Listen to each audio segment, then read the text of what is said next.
non-tax contributors coming, the MTA, the LTA, the LRA, and that continues until 1st of May. Then the revenue part will be over, and then we'll jump into the expenditure component where ministers will come in to defend what will be appropriated or what the executive branch has proposed for usage for the programs and projects of the government. So who are those appearing today? Well, I mentioned. Oh, you okay? You in the text earlier. LRA and the Minister of Finance will always be there. Okay. Because they are collecting and they are spending, and then the Maritime, Dr. Colley, LTA, the Board of Commissioners, and of course the group from the National Port Authority. My understanding is that the MD, acting MD is out of the country, so the MTA operations and controller will come. But by and large, we just want the public to have interest in this conversation. The debate conversation is good from whatever perspective. People are giving independent analysis, which is very good and informs the process.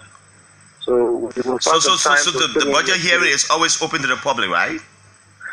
Well, for the fact that the revenue side is you have a conversation and negotiating with those persons who are collecting revenue, and so the public space is not there.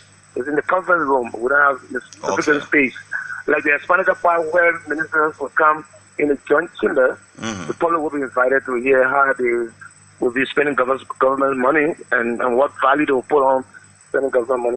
But we can find a time, please, that will sit with you and then we'll at length in the conversation. I think we need to give an invite to come here to talk about some of these things. But we got information that a budget hearing was cut off last week when the cabinet retreat was taking place in Bassa.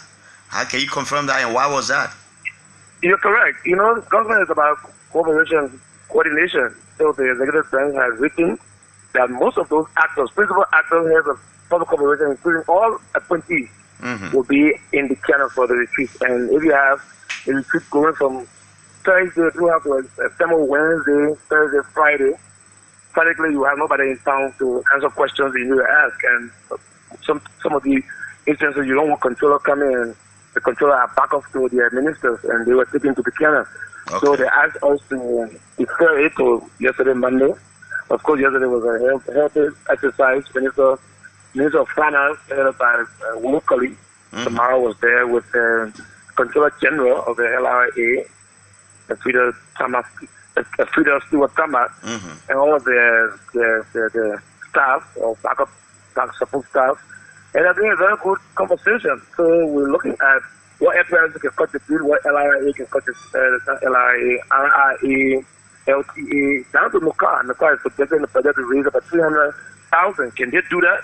Do they have spectrum fees? But NOCA went insolvent at some point. Where did they get money from the support the budget? Or 300,000 talk about? And there's a proposal that they will put money in the budget. So the question will be asked. We don't want to second guess. And you hear from the houses, month. So all of those contributing agents, non-tax contributors like MPA, is projected between $2.5 to $3 million. Can they get that money in the wake of all of the constraints and all the slow pace of shipment based on huge taxes or tariffs from what they call BVAC or the other group, the APM terminal charges? Can the MPA contribute that amount of money? So all the questions will be asked so that when the legislature is making a decision on the taxes or the approval process, it will make it from an informed position. Okay, Director, thanks. Is there anything cardinal you want to talk about as we leave you? Well, until we can meet again, and I hope we can do that soon, sir. All right, thanks. We will surely give you an invite to talk about all the budget hearing and other issues at the Capitol. Thank you, sir. Thank you. Thanks, Isaac, for joining us. Isaac is the Director of Press at the Liberian House of Representatives. As we expect your calls to come in, sorry for that. That information was very important to this program, and because many of you in the diaspora want to know what is going on in Liberia when it comes to budget. Our budget has been increased to over 560 million, and from 80 million on Ellen Johnson Sirleaf, and going to 500 million. So just imagine. So we're moving somewhere. But the actualization of that budget is what we're looking at, because the budget is a projection. So revenue institution intake is important. Those institutions are as named. The ability to raise revenue to support the budget is important, because if that is not done, then we experience a budget shortfall. But thanks, Mr. Mervyn K. Reed, for joining us from the diaspora. Mr. Kevin Lafayette said, good morning, my dear brother JALLAH Grayfield and the Okeve family. I'm watching you from home this morning. Thanks, Kevin Lafayette. Lawrence London said, Mr. Cameraman, please be quiet to come back on when you go off. Oh, he said quick again. He wants to say quick again. Mr. Cameraman, please be quick to come back on when you go off. It's our only means of following you guys. Thanks for the job. Thanks, Lawrence. We're sorry for that. It's the internet system in our country. Alex Bollis, I'm watching from home on the RIA highway. Thanks for joining us. So let's go to the line now and start taking your calls. The minister, I'm told, is here now. All right, the Minister of Information, Culture and Tourism, the Honorable Eugene Nangbe, is in our building already. So at 8 o'clock sharp, we take the minister. So let's get some reaction. Good morning. Good morning. Good morning. Welcome. Yeah, this is Jones Gilead from Cloudtown. All right, Mr. Gilead, go ahead. Go ahead. This is Mr. Doe from Cloudtown. All right, Mr. Doe, welcome. Yeah, I want to know what is the topic today. Man, sorry, we can't take topic. You should be listening. I was empty. Yeah. 0777700 So if you monitor Nigeria, when the minister comes in, you know the topic. Yeah, Minister Eugene Nangbe is right here in the building. So let's go back to the line and take this one. Good morning. Good morning. Don't ask about topic. Go. Yeah, good morning, my brother. Good morning. Welcome, sir. How are you? Yeah, I'm okay. This is about calling from the Somara job, the B-Pacific Chikichi Factory area. Okay, go ahead. Okay, I was listening to you talking about the Honorable Abraham Dallas, along with the Minister Eugene Facon. Okay, so the issue. You see, Eugene Facon is the Minister. Eugene Facon is the man who he just put up a lot of talk too much, and I don't really think it makes sense to be frank. But the man, that job that man get a talking job. Oh. Yeah, so you just be talking with any that man, that government propaganda man. Yeah, but then you should be able, at least when you say something, you make some sense, because the old man would just be talking. When you get that man airtime, he would talk until the whole time finished. All right, thanks a lot. Let me take the one from this orange line. Good morning. Please leave your monitor now, please. How are you? What's your name? I'm Jingle Sheriff calling from Brownsville. All right, you are this. You may do the last, but go ahead. Yeah, second to the last caller. We'll be awaiting the debate between Honorable Fagon, who happens to be a political and of best innovators when it comes to the intellectual sector. And Dylan, who is of no match to Mr. Fagon, will just be punished on our day. Thank you. Yeah, pray first and accept the invitation, yeah? Good morning. Good morning, JALLAH. Good morning, welcome, sir. Okay, good morning, Julius. I think that it will be a fascinating time to hear Eugene Facon and that of Darius Villion, one of the logical guys around town, in a debate. I have a serious problem with Eugene Facon. From the very first time that Eugene Facon ever hit the airways, it was controversial when he called his confirmation hearing as a mere hearing. And I think Julius just dealt with that in details. You and Julius just dealt with that. And I think that is why today you guys are friends. Because you people proved to him that Liberians are not just wagon people sitting here without logic. And when he saw that you guys had those logic, he was left with nothing but to come close. There's the same Eugene Facon that came on air and label the president's 100 days achievements to promises, like the military hospitals, to the coastal highway promises. He said that was achievement. So I'm wondering what kind of a logic he will bring to this debate. We are all ears to hear it. Wait and see if it comes. That's what we are saying. That's what I'm saying. We are all ears to hear the logic that Farquhar will prove. For Darius Dillon, he has already made his mark. He's a logical guy, and that will be a very interesting time. All right, let's see who brings the intellectual ability or their friend. Let's see. Let's wait. Farquhar can talk. So let's review the comments and usher in the minister. Okay. Musa MCC said, watching you from Vajaman District, Lofa County. Thanks for your levels of hard work. May God bless you for the good work. Amadou Sisse, watching from Gale Street. He said Darius Dillon versus Fagon. Okay. George, hey, this video is interrupted. Okay, Julia, do you have some comments from your side? Yeah, some comments quickly as we try to do the adjustments here to usher in the minister. Some of the comments here. Mimi Simoki says, good morning, Jay. Good morning as well. Kenneth Kume, I'm watching from Gwangju Province, Ghana. George Kofa, my name is George Kofa, watching you guys from Bannersville. Watching from Gurley Street, Dillon versus Fagon, Bassa versus Madrid. Okay, so we know. Comfort Joe, thanks for joining us. I don't know she always joins us from Egypt, from Cairo, Egypt. All right. Yeah. Musa MCZ says, watching you from Vojama District, Lofa County. Thanks for your level of hard work. May God bless you for the good work. Anthony Nimbo Boys, good morning. Watching from whom? In Australia. Okay. Whatever part of Australia it is. And so the entire country is on edge, wanting this debate between the two gentlemen. So let's take a break, Jallah. After the minister should have left, we'll go into the papers and then we'll go to other issues. But the minister is already in the building, so we'll now start to usher. All right. From the hospital people of hospitable, hospitable. Yeah. I'm sorry. We bring you greetings from the hospital people. The hospitable people.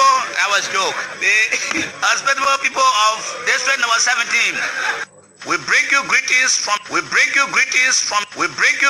from the hospital people of hospitable, hospitable. Yeah.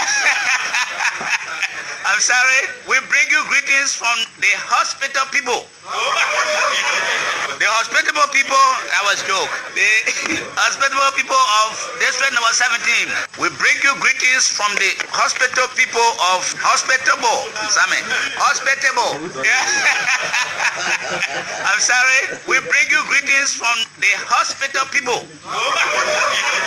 The hospitable people. That was a joke. The hospitable people of district number 17. We bring you greetings from the hospital people of hospitable, hospitable. Yeah. I'm sorry. We bring you greetings from the hospital people. The hospitable people. That was a joke. The hospitable people of district number 17. It's okay, Jallah. It's okay.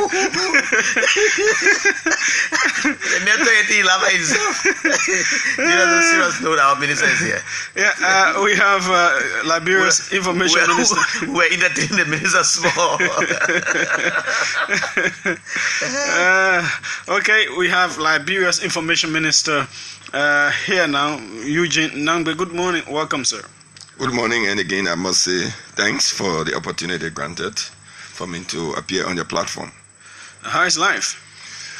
Going good, a lot of work, but we're very optimistic, so we can say with all fairness that we are on track, and therefore we are happy. Okay, this is the second time here since this regime began, and of course you will have to speak more and more as issues are trending. Let's start strictly with the retreat that was just held. Why was it necessary? The first retreat by this government was necessary for several reasons.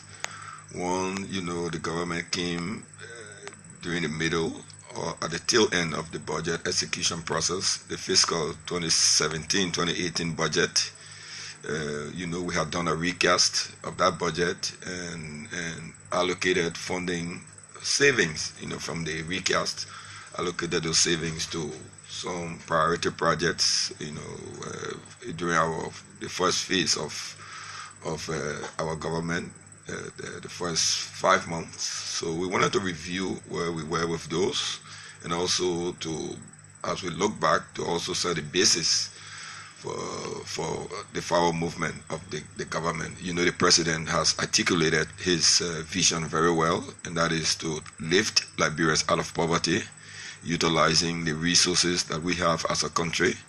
So it was a session for us to fine-tune our plans and review some of the activities that we've already commenced, and for the president to sound a clarion call to all of us who are his lieutenants, for us to move with expediency and deliver tangibles instead of just having good plans, the transition from planning to implementation.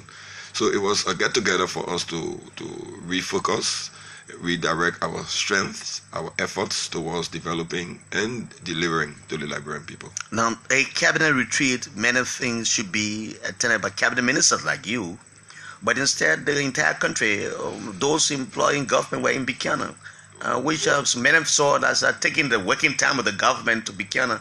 And why did you carry everybody instead of cabinet ministers going to taking the working time to work?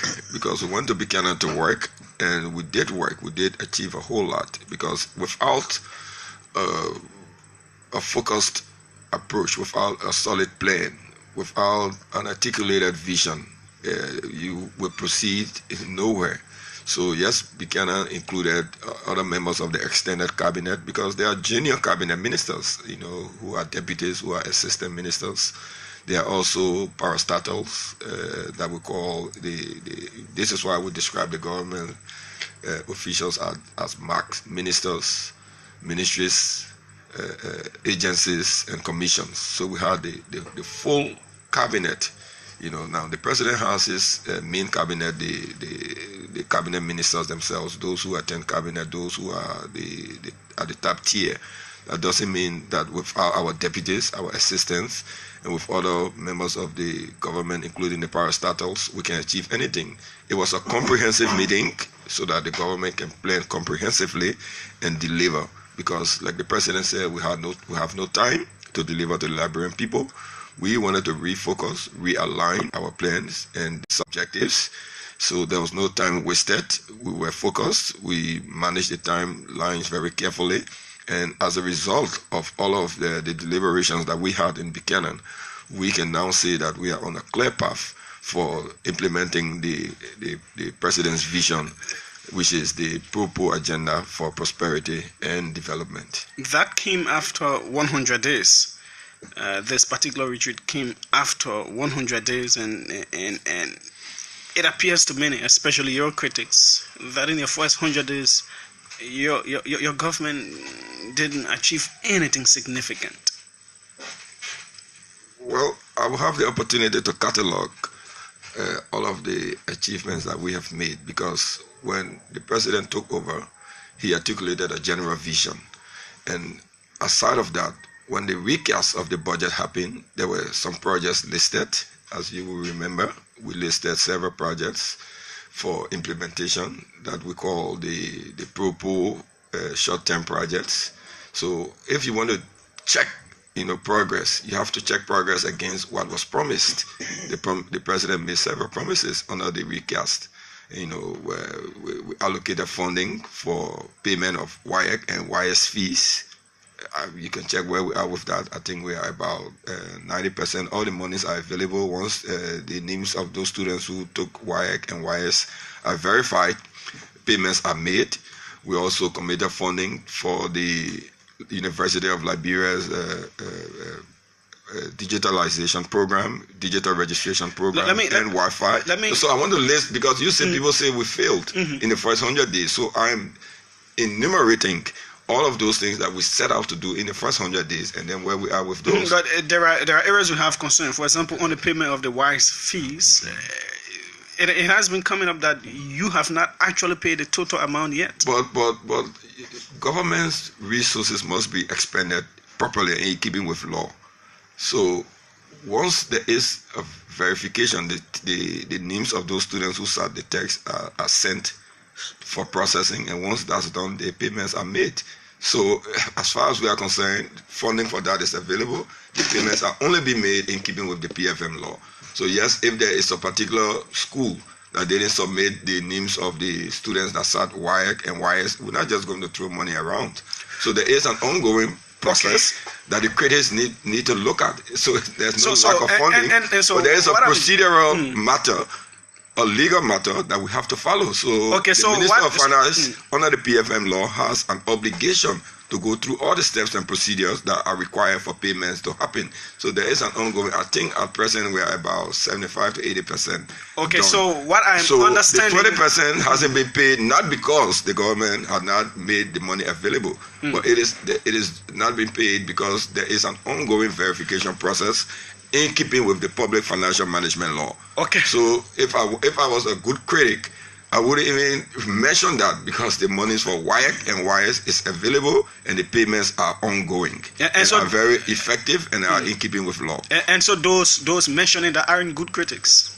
We'll get to that about, perhaps we need to open a school for criticism to show people the best way to criticize and the best, because listen, most of those people who are criticizing, they think they're doing their jobs because they are in the opposition and they have to keep the government's feet to the fire. And for me, I'm focused on doing my job, that is to assist the president to deliver on all of the promises that he has made. And the president himself is focused on delivering on the promises he has made. So, well, they will do their job. The public will judge whether they are good critics, whether they are good opposition people, and they will judge us not by whether the opposition criticized us properly, but on whether we've delivered what we promised to deliver. Okay, so let us continue with what you've achieved. We will come later on to specific criticism issues concerning the achievements of the government. So you mentioned the issue of the wires fees, the digitalization or digitization at the UL campus. Is that also complete yet?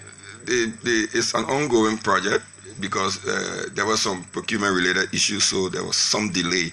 But I think the first phase has been done, and the last report was that it was around 75% complete, and the works are ongoing. Once the other procurement issues are resolved, because you see, we have to realize that there are legal requirements for implementation of projects in Liberia. So we are on course with that. It's gone very far, and I'm sure that maybe by the next reporting period, which will be this coming week, we may have had about 100%. In addition to that, because one of the key priorities of the president is for us to pave our roads. We have allocated funding for the pavement of for the RAP. RAP is the resettlement fees funding that is paid to those who are in the right of way. It's a precondition for most World Bank and European Union projects. So the road connecting Saniquale to the Ivorian border is scheduled for pavement based on an arrangement between the government of Liberia, the European Union, and the African Development Bank. One of our responsibilities as a government is for us to pay the RAP. So we've allocated $1 million in the recast budget. That was among the savings that was made after the recast for RAP payment. As we speak, the assessment for RAP is ongoing, and once there is a verification of any particular claim, that payment will be made. So the money was set aside. That is progress, because it's a precondition for the pavement of that key portion of the road that's going to connect Liberia to La Côte d'Ivoire. You will also remember that $500,000 was placed under the office of the First Lady. She has been doing a fabulous job so far. She's been to Buchanan, where she's been interacting with our elderly. She has visited several orphanages, and she has made interventions with some of that money. She has also done a lot of work here in Monrovia, both with the orphans and with the elderly. So I will check that as a great success since the past 100 days. then you will also realize that the possibility of our road network, particularly in the southeastern part of Liberia and in some parts of Lofa, had been a challenge. So $2 million was allocated to keep the road passable. The contractors are on that road already. They are facing a lot of difficulties, but they are working so that Liberians in that part of the country, prior to the pavement of those roads, can still have access to the capital. That is an ongoing project, and those who travel that road, at least portions of the road, can say that the work that has been done is assisting greatly in having them to do that. Also, we had allocated $200,000 for pre-construction works at the 14 military hospital. That is ongoing. Once we say feasibility, some people just misunderstood what that meant. It included us having what we call the environmental impact studies done, and now that has been completed, and an environmental impact assessment certificate has been granted. Prior to that, there was architectural designs that was approved by Mr. President, that was funded by the same resource that we allocated. We also did the topographical studies, with the same money. And then, we've come so far. So the actual construction work on the hospital has begun. The president laid the first brick. I will mark that in the success corner. So for somebody to say that in the first 100 days nothing has happened is very unfortunate. Okay, now we have specific questions. Further attempts to try to guess, aspirations on the good work that has been done by the government. Certainly, we have specific questions. For example, on the workings of the First Lady. This is more about charitable deeds whose outcomes may necessarily not be quite impactful, or there may not be an actual record of exactly what the impact of what she does is, because it's just about charity, giving, sometimes giving people some food to eat and all that. That is not significant enough. Quite to the contrary. If you allocate $500,000, which is half of $1 million, and for social services, social work, because you call it charity, I say it's social work. The government has a social responsibility to its citizens, to these orphans, to these elderly people. And perhaps because Liberians and we as a country have not had a First Lady for several years, so maybe we don't understand the role that First Ladies play. The First Lady is a very critical supporter of the president in any country. And usually the First Lady takes on some of these social related tasks. So in this case, apart from the work she is doing with her own foundation, which is sourcing funding independently of government, this small amount, and I say small for in comparison to the huge tax that she has to perform, was allocated so that she can make some interventions. Like with all public money, it has to be accounted for, and it will be accounted for, because she wasn't just giving a whole trench of $500,000. The monies were paid in stages. In fact, she hasn't even received a total of $500,000 yet. But as she expends the money, she has a staff. They take record and they have to account in keeping with the PFM law. So all of these documents are public documents. So somebody can go and check and say, look, when you are producing the fiscal outturn for 2017, 2018, how much did the First Lady spend, and how was it accounted for? These are public documents that by law are submitted to the National Legislature and are available in keeping with our own Freedom of Information Act. So people are being lazy critics. If you think the First Lady will take government money and just expend it without any accountability, then it's unfortunate. Then you don't know how far our country has come. Even I, as a minister, I can spend $100 without accounting for that $100. That is the system that is in place right now, and this is why sometimes people think that when an allocation is made of government funding is to be expended arbitrarily by any government. So there is an increment in her budget now. No, we will in the 2018-2019 budget. That's a first budget. So can we leave the budget issue here? We'll come to the $500,000. You have to understand the $500,000 came about, or the entire $9.6 million were savings that were made after the recast of the 2017-2018 budget. It wasn't a new budget. The new budget that is now being proposed by the president to the national legislature that is now being debated is the first budget of the president. And it is within that budget that the office of the First Lady is captured. Yes, we did not have a First Lady in the past 12 years, but we have one now. And she has a responsibility and a role to play. And it is because of that role that government fundings are allocated. I think people should focus on what impact the funding that is allocated to the First Lady. The money is not there for her to put in her pocket. It's for her to carry out her responsibility in supporting the agenda of the president. Will it be accounted for? What are the programs? These are the questions that should come about. Is she going to support the orphans? Is she going to support the elderly? Is she going to reach out to the poor people as she's doing currently? Yes. That's the answer for them. So to say, oh, the First Lady have 500,000 is to try to deceive our people. People assume that the people in Liberia are so gullible and that they will believe everything they throw at them. So they say, oh, they think that when somebody says the First Lady has 500,000, then our people will think that it's money for her or personal utilization. That's not the case.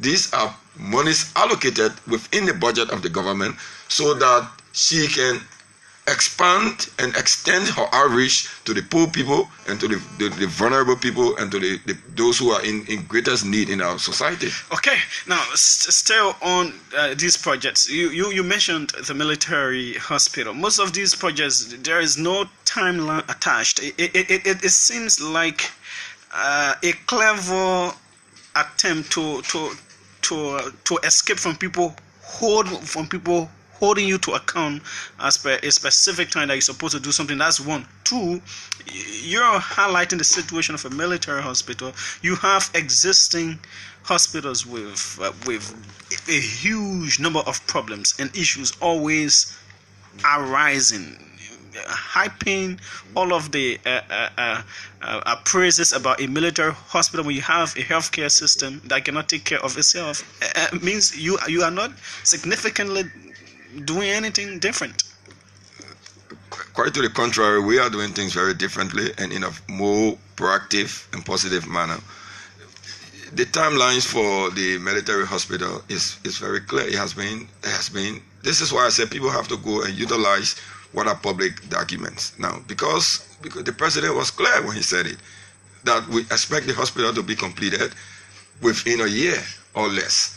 And these timelines are controlled by exogenous circumstances, like for the delays that we have regarding procurement for the project to start. So you have to add those timelines on the projected and expected period for the work to complete. So it's not that which project is it that we have no timelines for?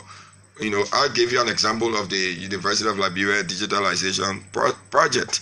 And I'm saying that it's about 75% complete. It shows how fast and how effective the execution of that project has been.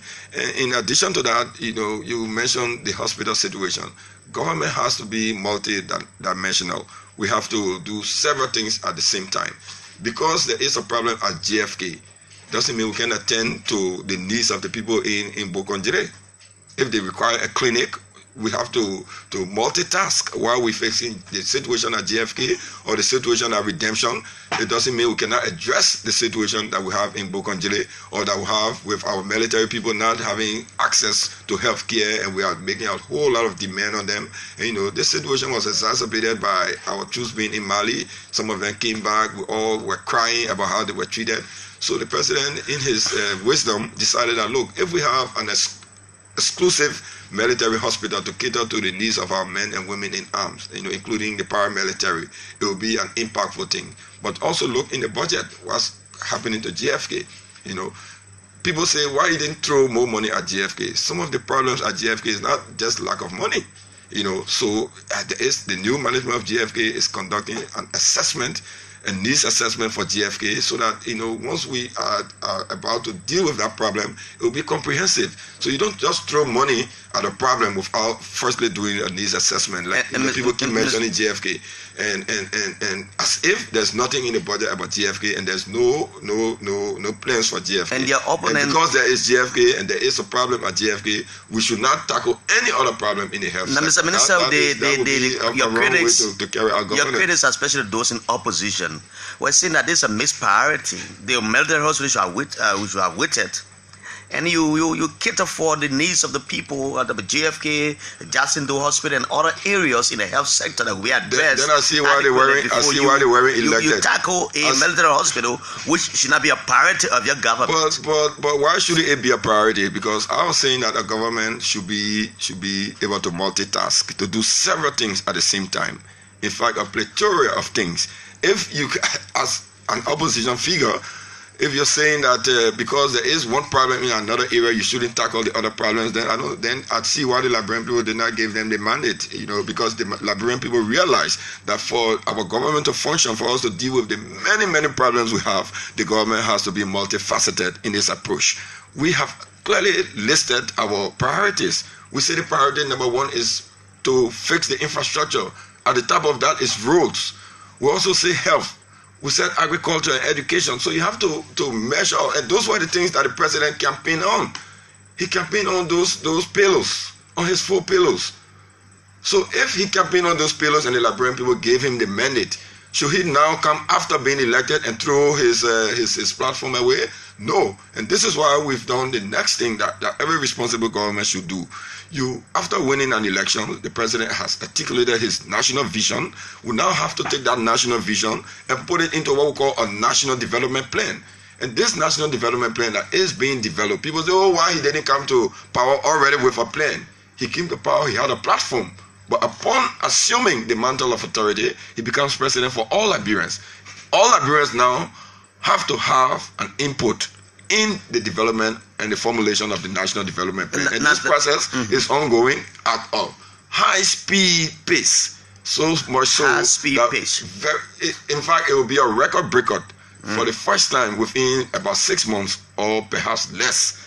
A new government will be developing a new national development plan. We all remember, I was here when we developed the AFT. You know, the AFT was launched in over a year after the former government came to power. Over 1 year before the agenda for transformation that just expired was launched. And read about other national development plans. I'll say Rwanda. It took Mr. Kagame 2 years after coming to power before he launched the Rwandan development plan that is now, you know, the blueprint for development in that country. The reason we managed to move very fast because of the sheer political will of the president, who has been supervising this work along with Liberian experts who are working very hard, who did a very brilliant presentation in Buchanan. And we are saying that by June 30th, or give or take a week, or perhaps 2, meaning the early part of July, at most, we will launch the proper agenda for prosperity and development. Before going to the proper agenda, which you will explain to us later, Mr. a national development plan. And somebody say, oh, how many pages? Well, maybe I'm estimate it will be about perhaps 300 or 400 pages, looking at the work, because it will be comprehensive, very detailed, very articulate, and it will be the right and proper blueprint before going to all of those, Mr. Minister, on the same issue with for development. After the military hospital groundbreaking ceremony, the president also came on the island here, where many people think that place is environmentally is not fit for habitation. He came and also talk about a city to be built in that area, and just in the first 2 months of his administration, and people say they should be concentrating on other issues. So what is the fit of that particular city right now? Well, firstly, development is done by stages, and when the president visited Bali Island, he was clear about what will happen. The first step in developing any project is to secure funding. Have you secured the funding? Listen, to build a city, you need funding for a lot of things. We have gotten funding for the first major infrastructure on that place from the Indian government. That is the Mahatma Gandhi conference center, the peace center that will be built there. We have the funding for that secured. Access to Bali Island will require the construction of a bridge. So already the government of Liberia have secured additional funding, which will be, have discussed with some of our partners now, so that we will, in addition to the ongoing infrastructure work, we submit to the legislature, because it's required by our law, financing requirements for a bridge to be constructed, not just to Bali Island, but from Crown Hill to Bali Island to Battery Factory, a bridge. So we'll be connecting a major artery in our country. So the bridge will come from and when the Minister of Public Works made his presentation in Buchanan, he clearly showed how the project is being developed. In fact, he showed the initial designs of that project. So from Crown Hill to Bali Island, to have him here. From Crown Hill to Bali Island to Battery Factory. That's the because you have to have access to even carry out construction. So when the president visited there, was for him to launch his vision to say, look, I see this place developing. You don't build a city in 1 month, and people are not asking where is the city. You don't build in a few days. That's aside. People talking about the environmental issues. Before any work is done in keeping with Liberian law, there has to be what we call the environmental impact assessment. That will be done, and for us to just generally say, without any review of the situation, that one is swampland. I told somebody, I said, I played football there before. we have I think about 150 acres of land. About 60% of that is very solid ground. And so it's somewhere that construction can happen. But that aside, I have traveled throughout the world. I've visited the Florida Keys. I've visited Fort Lauderdale, and I know for a fact that one of the greatest environmentally protected area is the Everglades. Are there no construction ongoing there in parts of the Everglades? So there are technological methods that can be utilized, and you can carry out construction without damaging the environment. That's the point we want to make. People are still living in the 19th century, mentally, some of these people who are criticizing. They believe that because it couldn't happen before, it can happen now. We have to make a technological jump if we want to achieve development as we want. And this is the vision that the president has. And so this is the vision of the president. A beautiful city in such a place, somebody say, the environment will be destroyed. Is it not possible that you can do the development concurrent with the preservation of the environment? That is possible. Okay, we have 3 specific things to go to, but before we go there, Mr. Minister, I guess you should be aware that hardship may be increasing, and all prices are rising. They are sensorial, and they remain at that point. And it appears as though there is no government in control to regulate these things. We want to talk about transportation prices of basic commodity items that should directly affect the lives of the poor. All of them are rising, and it appears that this government is not in control. Firstly, we are not a protectionist government. We have a free market system in Liberia. We are a liberal economy. So the sort of control of goods and services you want is not the sort of government that we have. But I don't think, for you to leave out some of the macroeconomic factors that are contributing to some of the inflationary tendencies that we have can be left out of the debate. Now, you mentioned transportation costs. Yes, there has been some upward movement in that, because there is a general increase in oil prices worldwide, petroleum being the critical component of transportation. So that's an exogenous circumstance that the government has no real control over. Our approach generally is to make our economy is suffering. Our economy is suffering because, apart from what was inherited, because we have not been able to change the paradigm, wherein we will add value to some of our products, wherein we will shift from only importing goods, because once we continue to import, about 90% of what we consume in the economy, we'll have this perennial problem. So the question should be, what are the steps that have been taken now for us to address this imbalance in our trade situation, to address the deficit, the huge deficit that we have? And that is the interventions that have been made in various areas. One of the reasons the president withdrew the Firestone Agreement from the National Legislature is because he insists that for us to sign a new agreement with Firestone, we have to have value addition in the production of rubber. So we produce the latex, we export the latex. The president wants Firestone to come back to the table. We withdrew the agreement so that we can have value addition. And that's not just one. That's just one area. We have a lot of palm oil concessionaires in Liberia. The Golden Beryllium, the Sime Darby, they have to come back to the table. The discussion already started. How can you add value to what you are producing?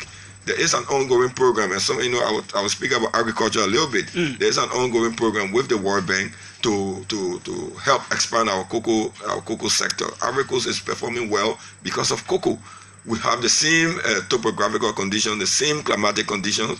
The president wants to expand on that. Somebody say, "Oh, you only gave 5% in the budget for agriculture." Why did we do that? Because we also have an additional 37 million of donor funding through the PFMU that we access when we meet certain benchmark. You don't put that on budget; you put that off budget.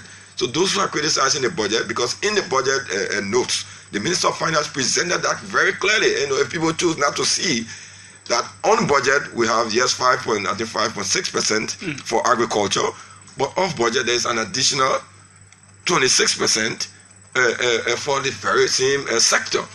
So you don't spend money in your budget just because you want to spend it. You have to target it to particular programs. So with the funding from the World Bank and some of our partners, including the EU and I think there's a funding from the Japanese also in that area, we are focused on value addition, because that's the only way the trade deficit that we have, the great imbalance that we have, can be addressed, and the serious macroeconomic situation that we have in this country can be addressed. So those are the steps that are taken, and these steps are reflected in the budget and in the president's priority. Why is it we focus on roads?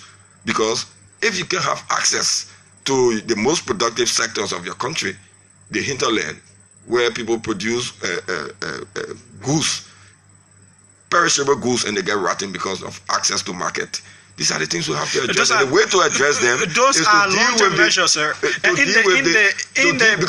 on, sir. Hold on, Mr. Minister. You call it long term because if they were addressed since 1847, we wouldn't be discussing that now. Certainly. So we as a government, the president campaigned on these things. He said we prioritize infrastructure, roads, we prioritize health, we prioritize agriculture. We prioritize prosperity and good governance. Change the fact. It will change it. No, hold on.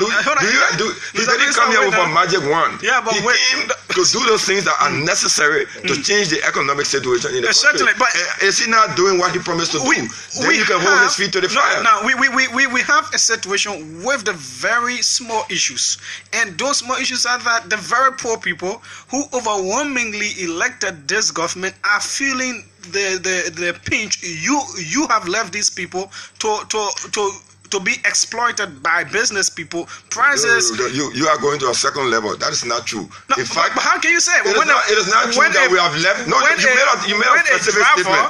When a driver can just charge any fee, and nobody does anything about that. Let me deal with the falsehood that you just mentioned.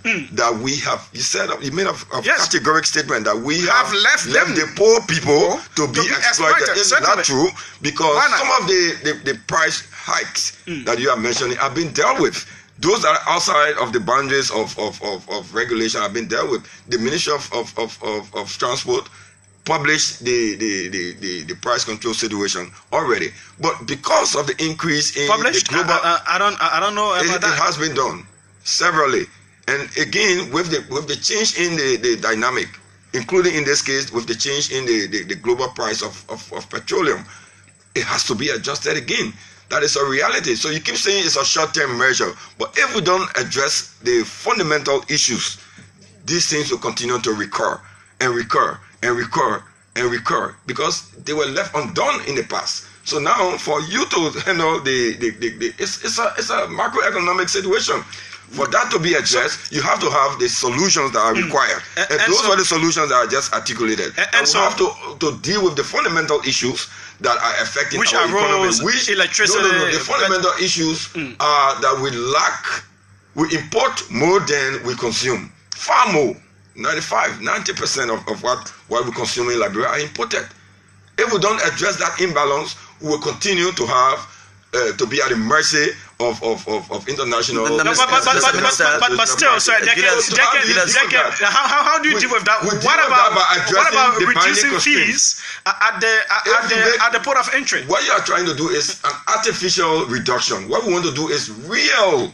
So that's why you've been real. That's what you are working on now. Real reduction. And without dealing with the fundamental issues, we can do things concomitantly. This is why I said we have to have value addition. The president took several steps, in fact. I mentioned to you the Fire Swing Agreement. If you continue to just export latex forever, Liberia for the past 99 years we've been doing that. And somebody has come in now to change this. We will succeed in doing that. This is why we withdrew Fire Swing Agreement. We have started with Simon Darby already to say that tell us how you're going to add value addition to raw palm oil. It will create jobs. It will address the balance of payment deficit that we have in this country. So these are practical things that we have to do. Mr. Minister. Some are short term, some are medium term, some are long term. There are people. Medium term including fixing the roads. And what are we doing with roads? Mr. Minister. We have to do that. Mr. Minister. Don't do it. Julius asked a question about the economy. Who produces well in Salaye, but has a difficulty in bringing his goods to market. Mr. Minister, continue to suffer. Mr. Minister, you don't take the microphone. Don't address the fundamentals. It is your method. Mr. Minister, Julius asked a question about the economy, and one of the factors responsible for all of this thing that happening is the exchange rate on the market. Now, from $85 to $1 has gone to $140 now. When was it $85? I mean, during the Ellen time, Ellen Johnson's early time. And so now we were talking about the president inherited at the time. So now that's one of the factors responsible for all of this happening here in the economy. Right. So what are you doing as a government to address this situation with the U.S. Don't say 85. It wasn't 85 when he took over. What was it? But you have to be true. You are in the public space. It was around 120 when he took over. I'm not saying the time the president took over. I'm saying my point during the Ellen time, the last time I know when the U.S. went up was 80.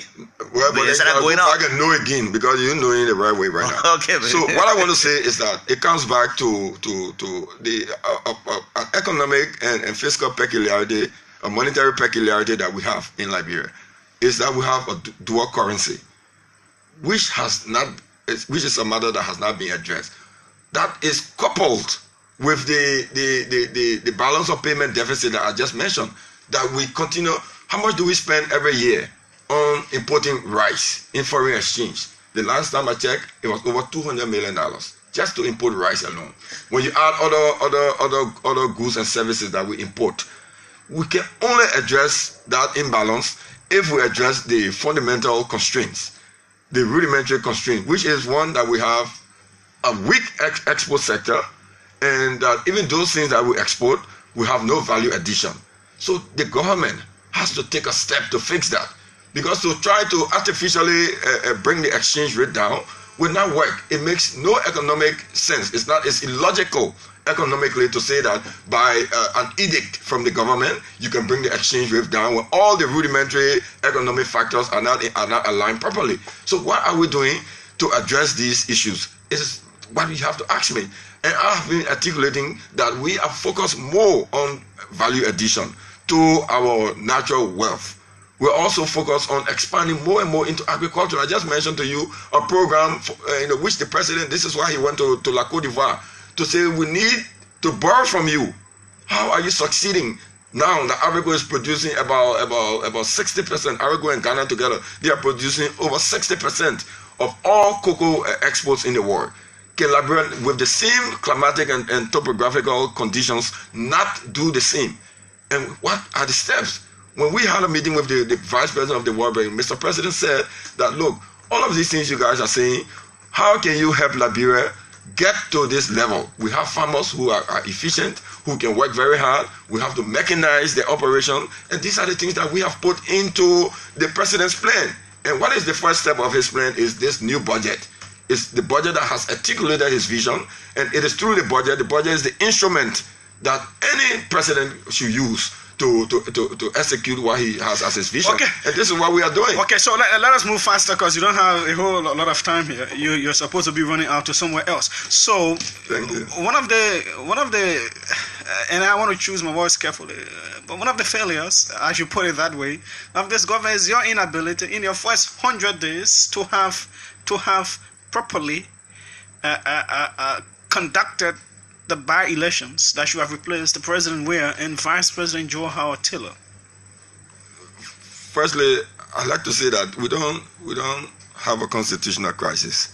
Are you serious about that? But do we have a crisis? Do you have to have one? Do you have to have one? We don't have a constitutional crisis because the government has not violated the Constitution.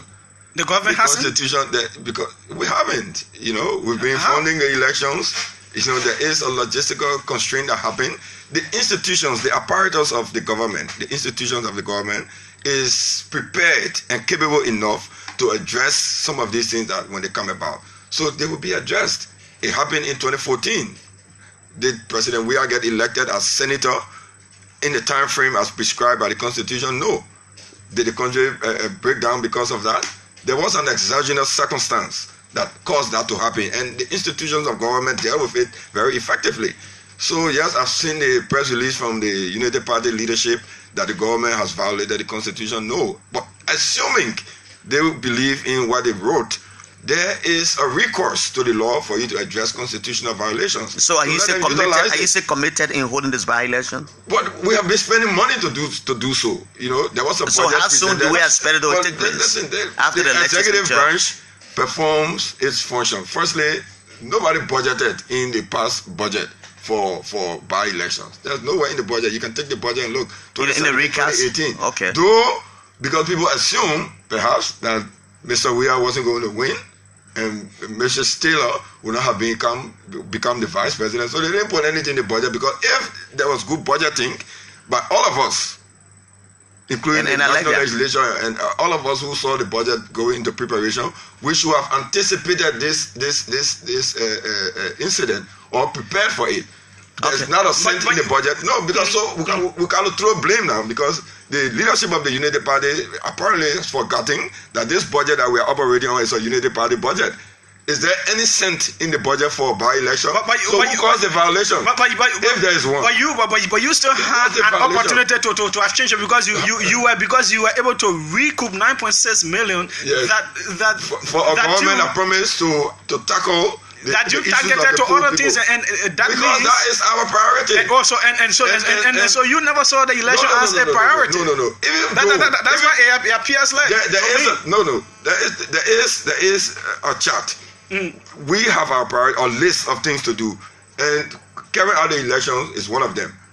So let me say that, and because we believe in that, what did we do? The National Elections Commission submitted a budget of almost $4 million. I didn't see anywhere in the Liberian Constitution that says when the National Election Commission submits a budget of 50 million, don't look at it, just grab the 50 million and give it to them.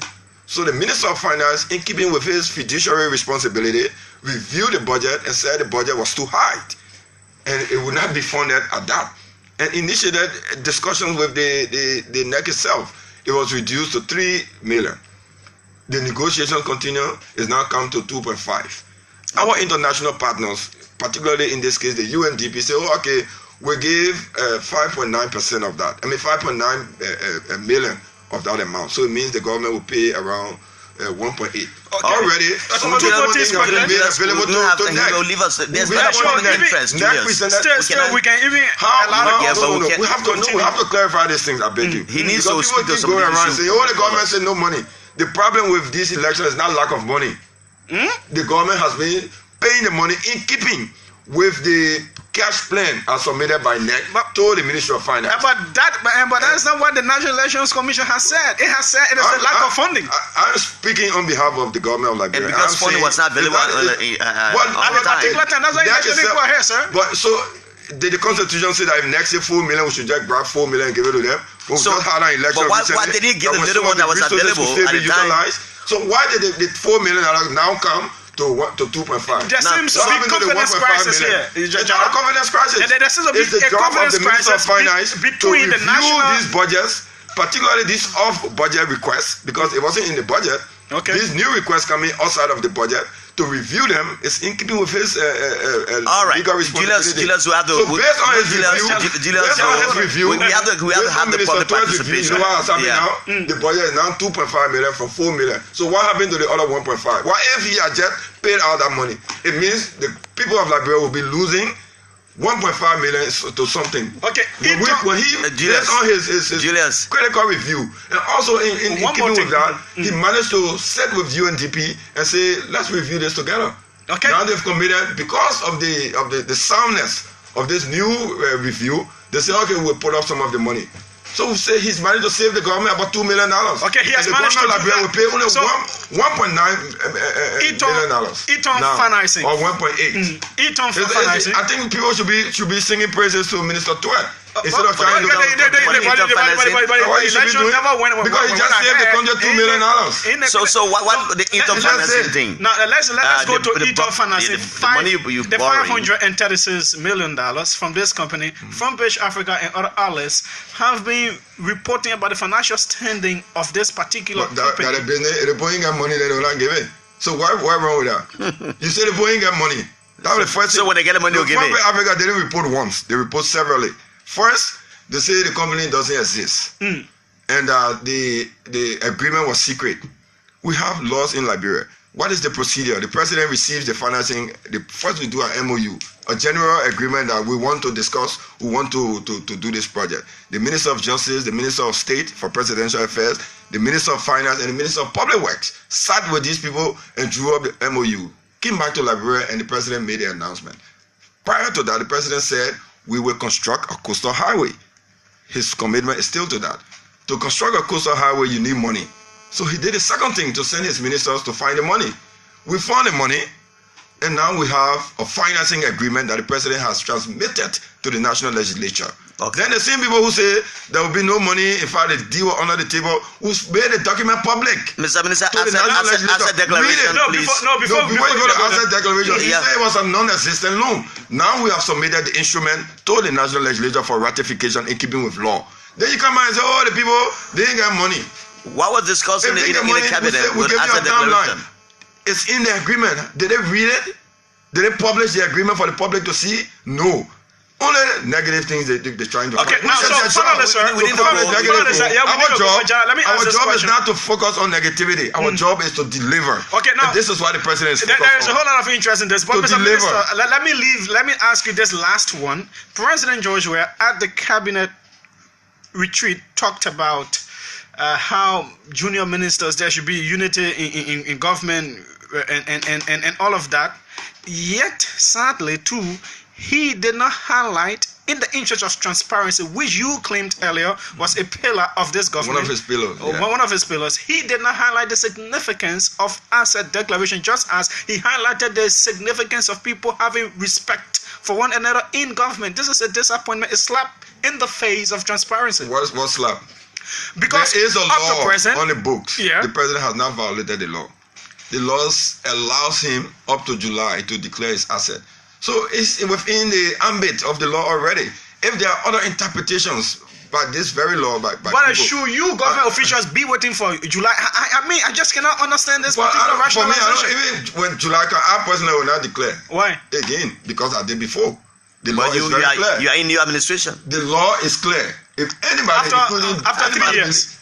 The law says for you, if you declare after 3 years. I'm still the minister of, for me personally, there are some ministers who were legislators who declared before, now they've changed their position. The law addresses all of these things. The failure of people to read is what is causing all of these apprehensions. Thanks, Mr. Minister. Let's allow a few calls to come in. You have to leave us. Mr. Minister, thanks. We have to take few calls and allow you leave. 077-700-995. The tough talking Minister of Information. I'm very quiet. He's here this morning. He had to be tough. That's what I'm saying, tough talking Minister. And let me take this first call. Good morning. Good morning. Good morning. Yeah, good morning, JALLAH. You have 30 seconds. Thank you very much, Julius. In the first place, before I proceed, let me acknowledge that the weakest... What is your name? You didn't call your name, my friend. My name is JULIUS, JALLAH. I call you from Capital Bypass. Okay. The weakest information ministry to have ever existed in the last 12 years is the current information ministry. I'm very disappointed in the minister this morning to have said that there is no constitutional violation and that there is no constitutional crisis when the 90 days period that has been mentioned in the constitution is last. Then the minister says in studio and tell us that there is no constitutional violation, there is no crisis. Okay. Thank you. Let's take another call. Thank you. No time. Let's come on this side. Okay. There's a call from the. Yeah, just hold on that one. Let us take on this line. Yes. JALLAH, welcome. Good morning, Julius. Good morning, JALLAH, and good morning, Mr. Nangwe. I just want to throw just 2 points quickly. One is that the minister talked about even with Madam Teli's government, it is not happening. The minister, that's not true. In 2006, right after the inauguration in January, there was a 150-day action plan. Right after the 150-day action plan, and you can do this for me. Just do a simple Google search. You'll see something they call an interim poverty reduction strategy, and then the poverty reduction strategy. Hello? I think he got off. No, he's still on, but I don't know why we're not hearing anything. Hello? Let him call back. Let me take this one from you. Good morning. Maybe go in 1 minute. Good morning. Good morning. Good morning. Go ahead. You have just 30 seconds. Thank you very much. My name is Oleal Phillips. Let me say good morning to Minister Nangwe. Morning. I think Minister Nangwe spoke well. We do not expect a government that came to power in less than 100 days to bring heaven down. This propaganda is the government of everyone, and I even like the answer when he spoke at the president recording the bill that was sent to the legislature, especially one fire school. If we want for Liberia to develop, would that be a quick fix? Okay. We must have the different measures that we Thank you. Thank you. Okay, the next let us take this one. Julius. Yeah, let's take this call quickly. Welcome again, Waka. You can just end. I'll give you 30 seconds. Yeah, correct. So, welcome to the minister is that right after the aspiration of the deliverable, there was an interim poverty reduction strategy, a 130-page document with 7 bills. And so, the minister would say that, there was nothing. So, there will be record time. Right after 130 days, we already have an RPRN. That means I'm looking forward to the PRN. Besides, Mr. Nangwe is not talking about the attack violation. It's not true. The very code talks about. His line has gone thin again. I think it's the phone that's done. Okay. Good morning. Good morning, JALLAH, and good morning, Julius, and good morning to the Minister Union Nangwe. Is that Joseph Blake? Yeah, this is Joseph Blake. Honorable Nangwe, I just want to ask you 2 questions, and the first one is, I think you are aware that when the president takes office, public office, including yourself, you guys swore oath by the Bible or the Quran, is either religion, to uphold, protect, and defend the Constitution. That is the reason why if there will be a problem in the state, at times the president needs to pass a decree to suspend the Constitution. The rule of law is very cardinal to every leadership. If you will say in studio that nothing absolutely is wrong with the violation of the Constitution, and I search for the fact that it happened in 2014, if it happens now, it means nothing, then I'm disappointed. Remember, you swore to the Bible to uphold this very Constitution. Thank you, Joseph Blake. Let's take this one. Let's take the one from the Julius side and we'll come this way. Good morning, welcome. Good morning, Julius. Good morning, go ahead, let's hear you. Good morning to JALLAH and the minister. Daniel Sando there? Yeah, Daniel Sando, go ahead. This is Daniel Sando, and I call from Central Morovia. The minister found no different from the latter days Pharisee And I think to a greater extent, he tried to intellectualize the difficulties that Liberians were experiencing since the inception of the Weah administration. So the people who are living, who are spending close to $200 to come to Monrovia every day, the problems are real. So the people who cannot afford to eat every day, a bottle of surgery is now sold for $75. The rate is increasing at a dramatic speed. And the minister said this and said there's absolutely nothing wrong about it. I think the Liberian will be a judge. Okay. Let me say this. Let me conclude on this note. Then I judge to that info for you, man.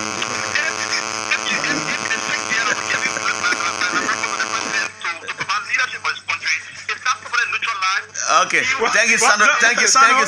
Thank you. Let's say the next one. Good morning. Good morning. 30 seconds. Yeah, 30 seconds. After the one, we're coming to you. Good morning, Jallah. Morning. Pune, the irresistible Pune. Precisely, and I want to thank for the recognition. I'd like to say a pleasant morning to my big brother Lance. He spoke very well, but basically I just got one question. Minister Nangbe, the Code of Conduct, especially Asset Declaration, Section 10.1 is a law, and the LACC has a regulation up to JULIUS for asset declaration.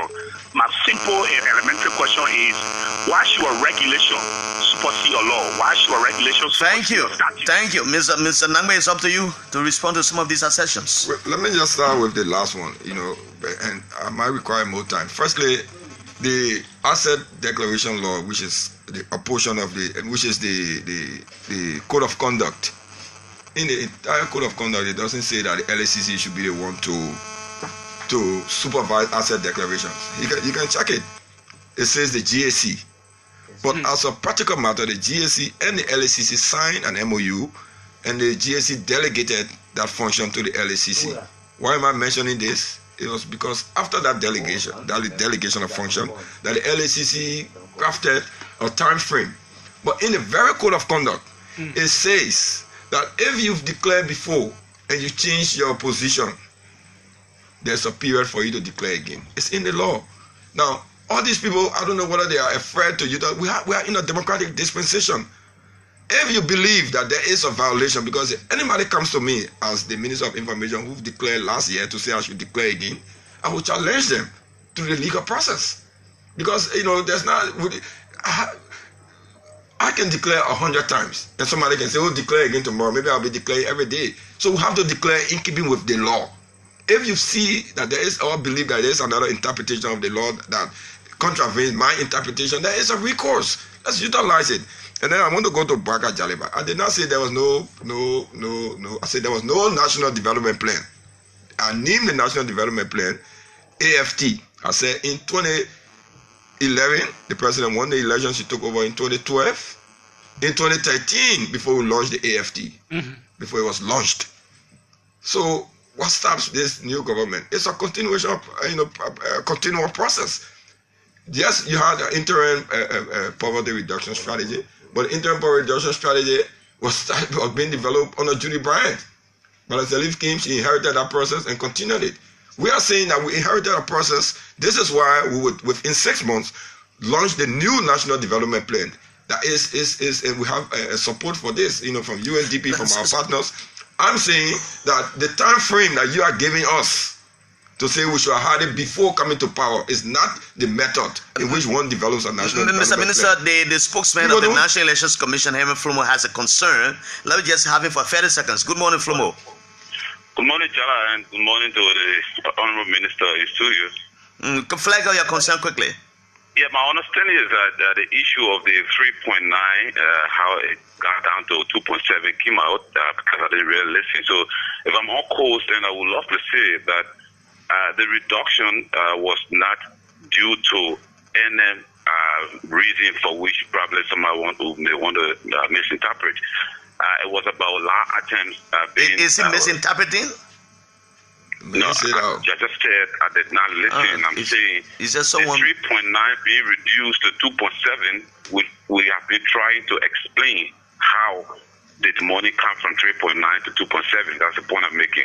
And I'm saying because valuable law attempts were ignored just for the money to come to where it is.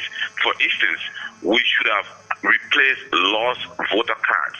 And replacing lost voter cards will entail manpower in the field will entail rental of vehicle and what have you. That was cut off. Now, if you lost your card, you will have to go pay the government before you get it replaced. I don't know how somebody, for instance, in the village in Bond County, going to come to Monrovia and pay for a card before getting the process done before participating. So normally we go to the people and replace our cards. Now that was cut off. For instance, pool workers' money was reduced. Like for instance, presiding officers were getting $90. Now their money has been reduced somewhere around $30.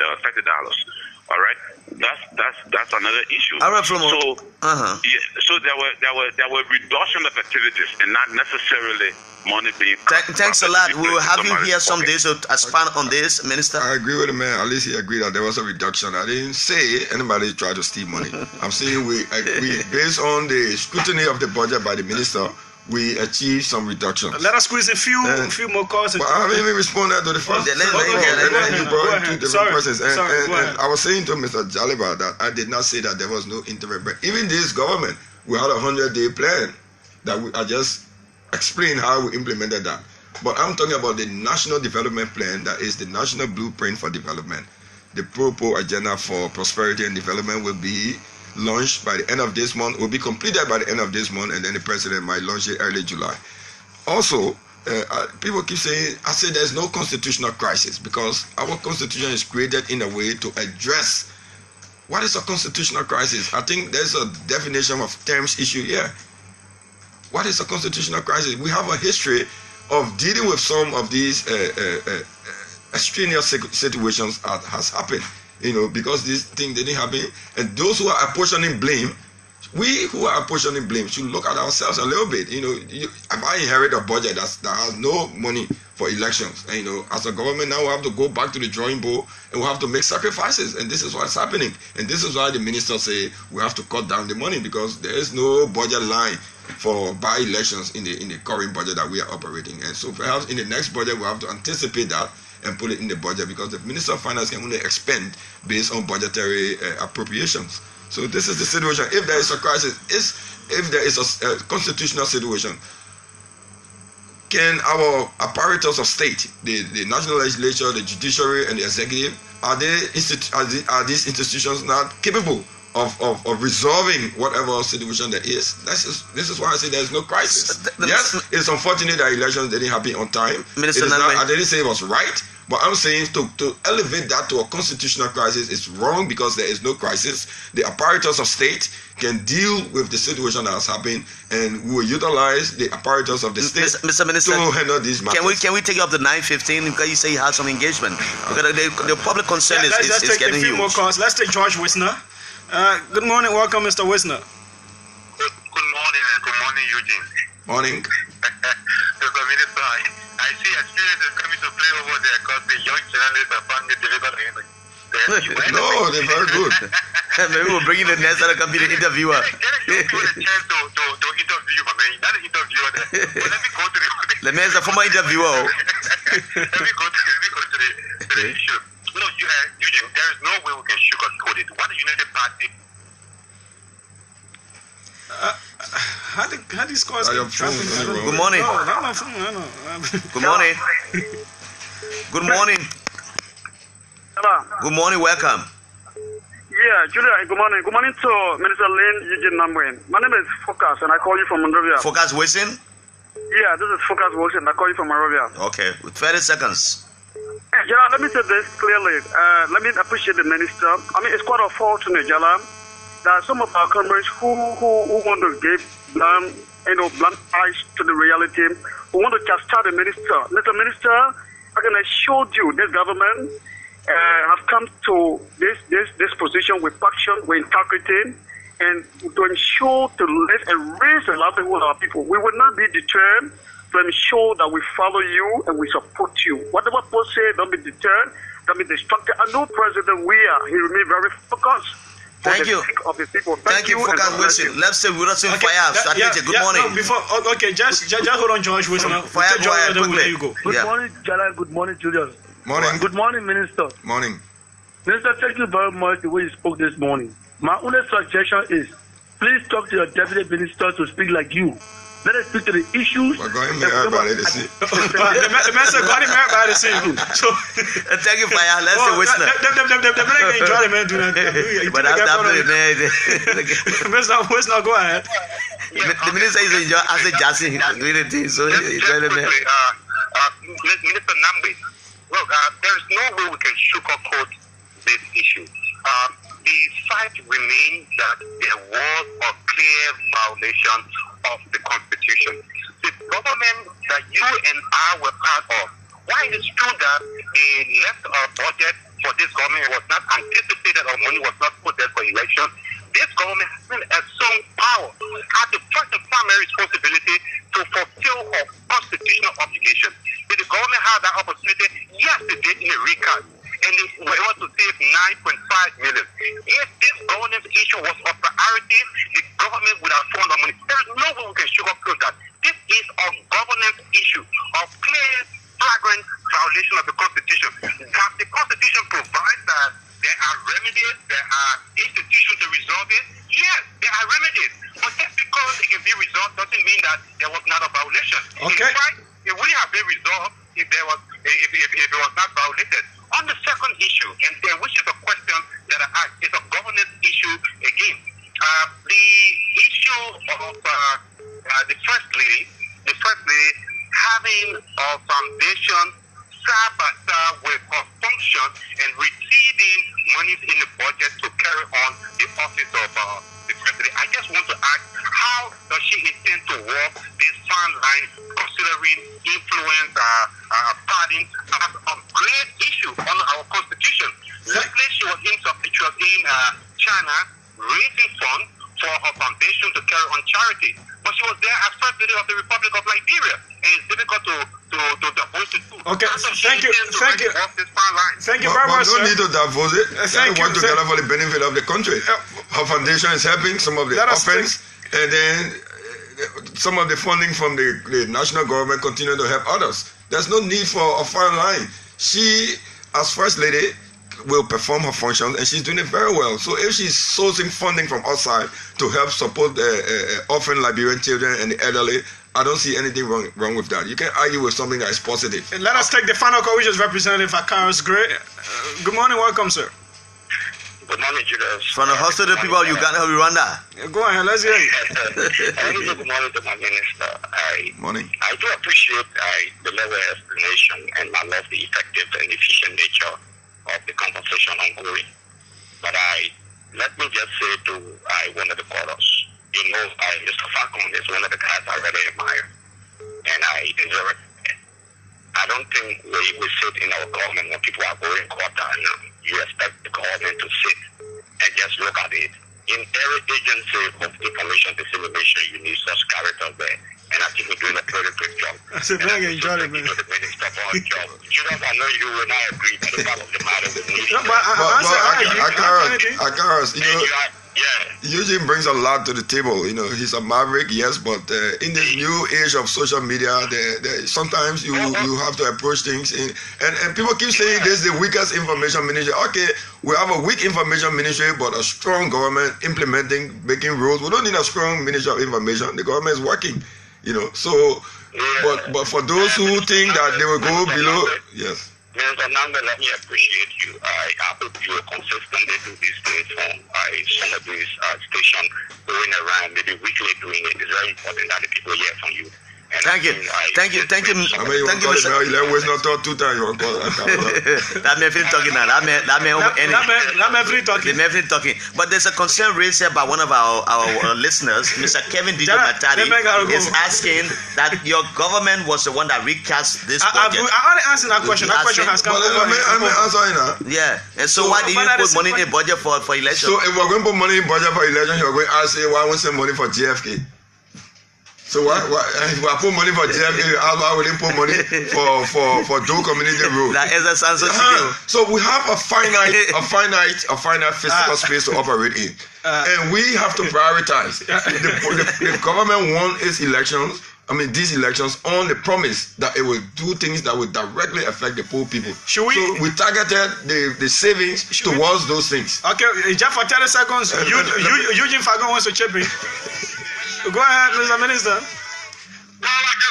good morning to the most illustrious, dynamic, and energetic chief exercising politics. Are you ready for the debate with DeLon tomorrow? I'm ready for it. I will not stoop to that level. The man said your minister said he is waiting for that. But I mean, they have different platforms for debate. So if he says he wants, Eugene is a mature fellow. So I'm not telling him go and debate or don't debate. It will not be in the interest of intellectualism for one that has ran away from high school, let alone college, to engage the intellectual powers of someone far above his level. It is ignorance that causes the rat to challenge the elephant to a boxing fight. Okay. So thank you. Just said the reason why you calling. If there is any extra job for me to do this afternoon. Okay, no, but let me conclude very quickly by saying that thanks for the exchange, and I also think that this time we managed for me not to talk about the good things that are in the pipeline. I just spoke to the Minister of Finance who's in South Korea. He's commenced discussion and they are very fruitful for the second phase of the Banga-Menikoma Highway. Okay. Because the first phase will start within a few months. The actual the contractor has been hired already. He's in the phase of deploying his equipment. So the road from Banga now to Salaye, that's already paid for. So the Minister of Finance has initiated discussions with the Kuwaitis for the second phase, so that the road from Salaye towards Konya can be done. I mean, depending on how much is allocated, then we'll take the road as far as that. Also, the road between Zweju and Tapita, the president had meetings with some investors who are interested in doing that in a PPP manner, and the road connecting Ganta to Tapita, we've already had discussions with the World Bank for us to remove some of the bottlenecks that have stopped that road from starting, and we expect it to start this year so that the paved road can connect Ganta to Tapeta. These are the positive things the president focus on right now. And people say, it's only the southeastern road. No, I'm naming other roads that he's focused on, so that by the end of this year to early next year, you see so much construction that the credit said they'll have too many things to talk about, and that is our focus. So to have a weak information ministry is not a bad thing. Once we have good roads, good hospitals, what's the use of a good information ministry? Thank you, Mr. Minister. So our focus is not a good information ministry, but a good president who can deliver on his promises of building roads, of fixing hospitals, of building schools. We were just at the education summit. You saw the splendid work that was done there, and this is our focus. The critics are doing their job to try to criticize. We are doing our job to develop the country. So on our lane. Thank you. Fix the country. Bring you Greetings Hospital, yeah? Thank you, Mr. Minister. Okay, that's how we go.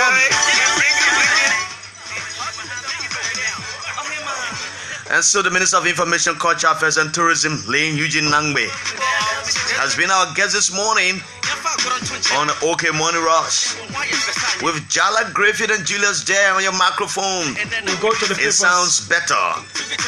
All of you celebrating birthday today, like our friend from GM Bang, Rose, that's Rita Rose, Waverworth, Ireland. She celebrates her birthday today. Just take and stay with us. There are too many good things still coming up. We're running to the paper. Some of you, for a long time, you've not seen newspapers out of Liberia. But we are going to bring the papers out to you now to tell you what's making news in the papers. And we'll rumble into other very, very serious, important issues of national concern right here on the OK Morning Rush Hour. Yeah. So let's get the papers down quickly. Where are they? I've not seen them. I think the others will have them out there. I cannot go to school cause no more money. I can't stand no more cause no more food. So we are told the papers are not here yet. Oh, okay. Alright, so out of those celebrating birthday, as we said, our friend from GM Bang, one of the best banks in town, GM Bang, Rita Rose, Graceville, Waverworth, Ireland. We say good morning to you, my dear sister. From the young ambassadors of Better Cathedral of Hope International, Kobas and others say good morning to you from Lifik. And so we get this one going now. Let's get this one for the birthday people. I'm trying to get one nice birthday song for Dioda. Yeah, we got. It was very hot just now, so we got to tune down a little bit before we go to the next issues. Wow. Yeah, but have you seen Dioda? Oh, she needs to come on camera. Yeah, we need to unveil her right now. Come for the unveiling ceremony as we sing the happy birthday. No, you see the woman? Come and sit down. Hospital people, hospital. This is Dioda. I didn't make the girl when she entered. Seriously. This is the birthday lady, Dioda Rare. She's our videographic specialist, a multi-talented, multitasking individual. Yeah, she is a reporter. She's behind the camera. She reports news. She can do a whole lot of things. She into some technical issues of when we sincerely appreciate her. So it's a happy birthday to Dioda from all of us here at OKFM. We say happy birthday to you and wish you all of God's choicest blessings. Again, all of the gifts, let them start coming to me. You want to tell the people good morning? Good morning. Okay, let the people hear you. Why the birthday will go through your birthday gift? Yeah, the birthday gift. No, they can reach out to me. Oh? Yeah. How you want to do it? You can't leave my microphone. And the gift can reach to me. Okay, thank you very much, Dioda. And thank the Liberian so people have heard from the birthday lady herself, Dioda Rare of OKFM. There's a woman behind the camera. You've not seen her before. Yes, I'm trying to cue her music, but it's JALLAH always has problem with those issues. Dioda come and just cue your song. You'll cue your own song. And so it's at OKFM. We'll soon delve into other matters. The Minister of Information, Culture and Affairs and Tourism was here as our guest. He addressed lots of issues. Yes, it was fantastic. It was a good interview, and we can assure you that many a times we try to bring these government people to expand on government's what the government is doing. And how. And there are many people saying happy birthday to Dioda. Good morning, Dioda. Happy birthday. That's Abba Blessed. Lawrence Solonte. Thank you so much. Beautiful. Okay. Achi Zaza. Is it Zaza or Zeze? Achi Zeze is my own picking. Happy birthday to you, girl. Mo H. Melvin Kerry, the CEO himself, says happy birthday to my hardworking Dioda. Milton Cry says happy birthday, Lady OKFM. Happy birthday, Dioda. Many more fruitful years. That's Asata Bija. Happy birthday, love. That's Minikon Wash Jaja. That's the wife of Albert Jaja there in London, the United Kingdom. So a whole lot of people saying happy birthday. Perhaps you didn't put that cable in the right place. I don't know. Okay. Yes, so perhaps the song just cannot play. The song is coming. We gotta play the birthday song. Yeah, I gotta play the birthday song. All right, get that one. Here we go.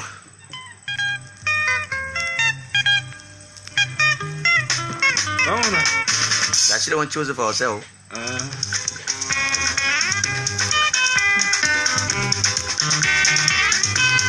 Many people commented to our Facebook page, man. The comments are coming in numbers. What's the some of them? Oh yeah, we'll read many of them. As the minister is leaving, he will be listening. So.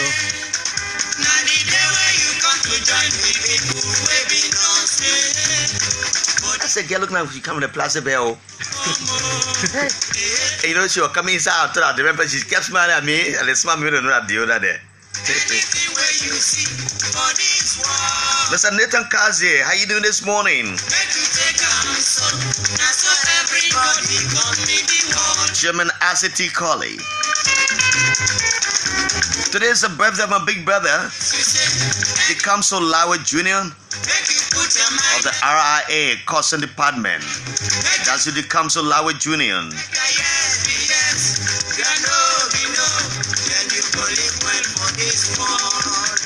Two birthdays are loading. Marcia. Yes, will be on Friday. Marcia's birthday is on Friday. Hey, Julius, I forgot. And Marcia, my wife, have the same birthday. I don't know.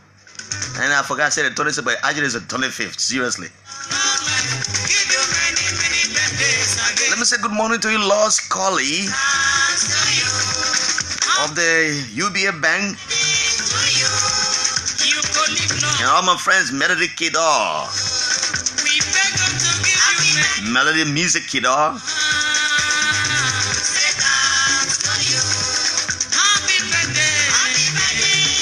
Certainly, our newspaper men didn't bring the papers in, but there are still many issues to talk about in our country.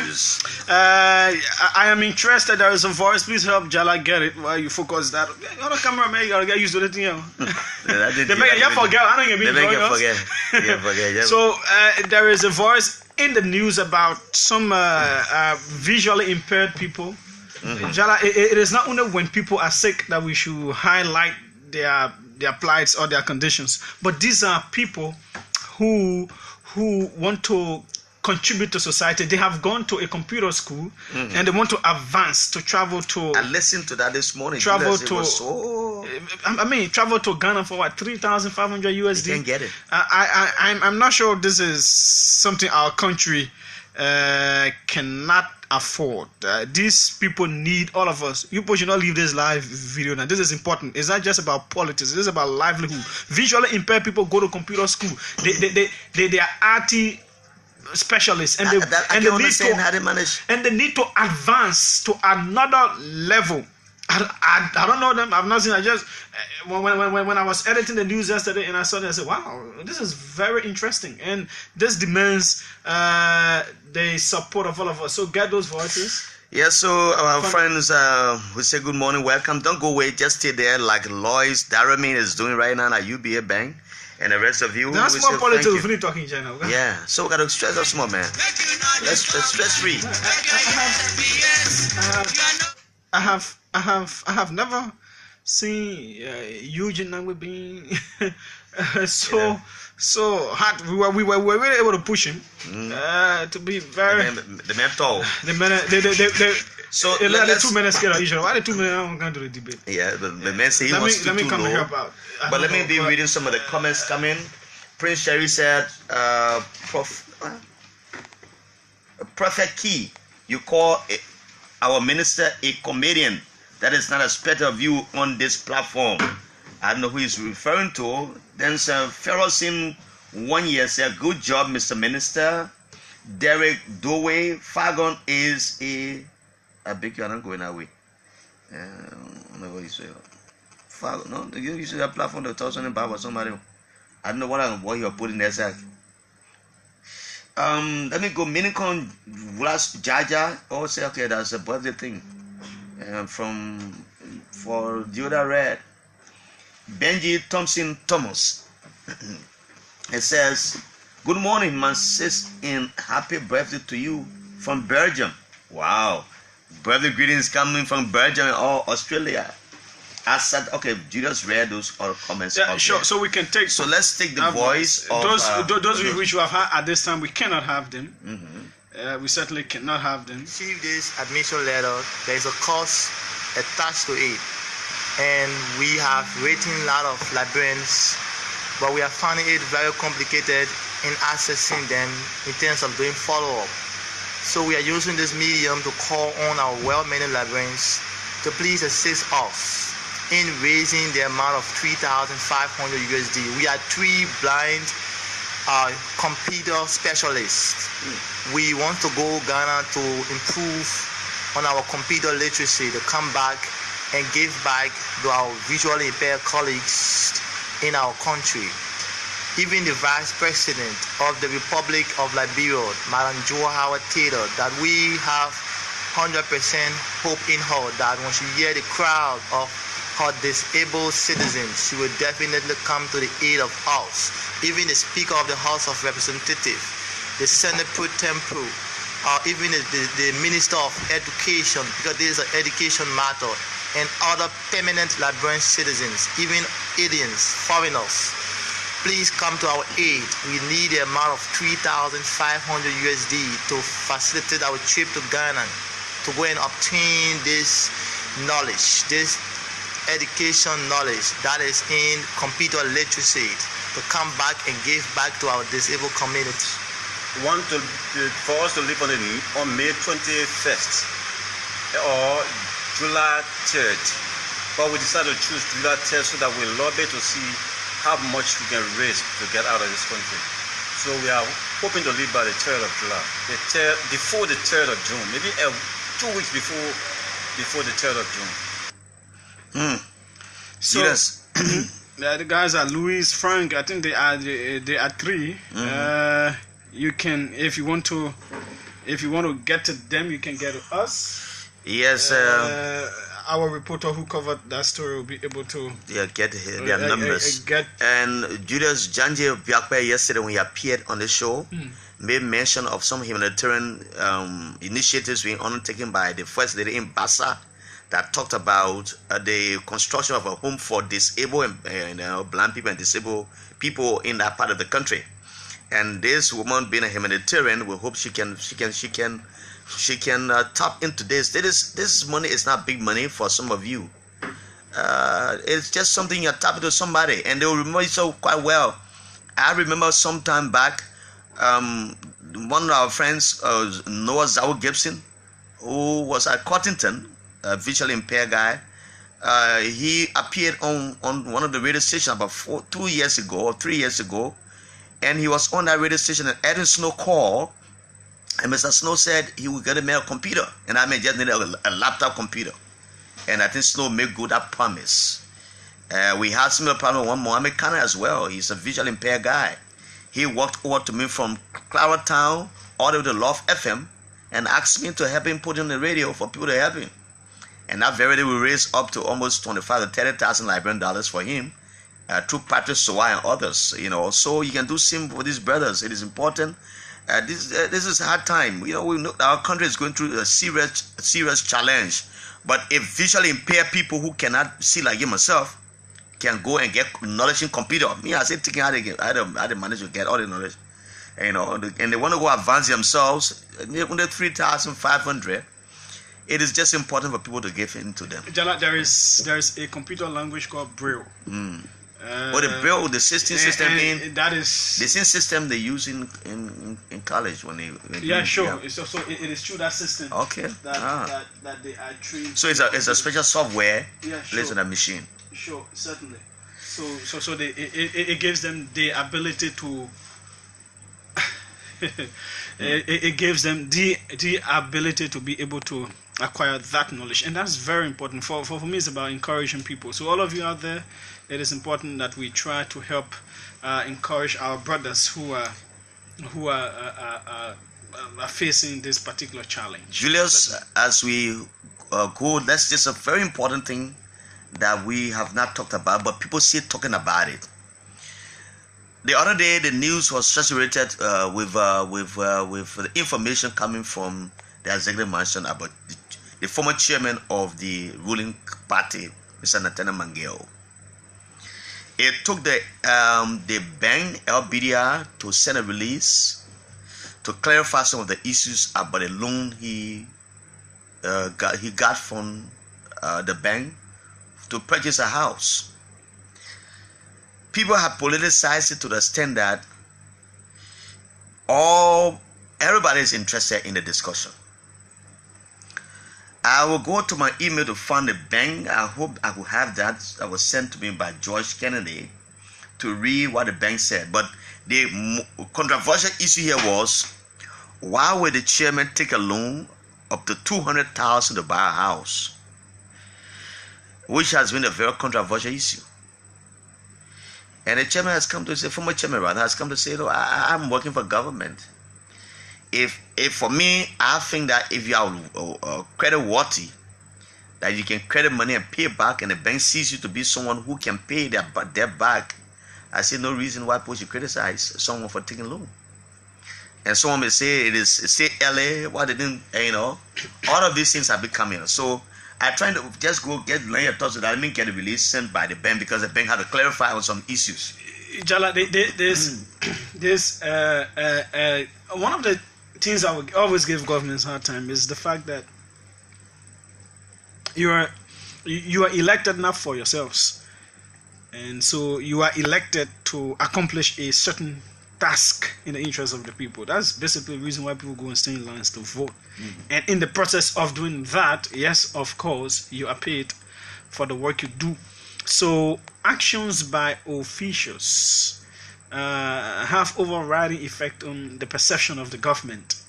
So the point is, if you are a government official And very quickly now, we start to see right in the early stages of the government, you are acquiring fabulous properties, people sleeping in hotels, and all of that. Your lifestyle drastically and dramatically improves to levels that people cannot comprehend. You've not declared assets yet, and all of those things. Those are causes for concern. And people are right to be concerned. Whether you rightfully applied for a loan, people should be concerned. This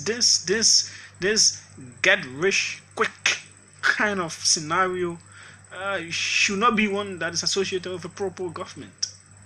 Okay? And these things have their negativities on the government. So people are right to be questioning. People are certainly right. Because why so soon? Why so quick? Why you couldn't apply for loan before? Why you couldn't do that before? So, yes, it is your money. It is your right. But again, it is something that we have to be careful how we operate as officials of government. If any other government had done this, any official in any other government had done this, that's the same way. If they were in opposition, they would criticize. Julius, people will have different thoughts on this matter.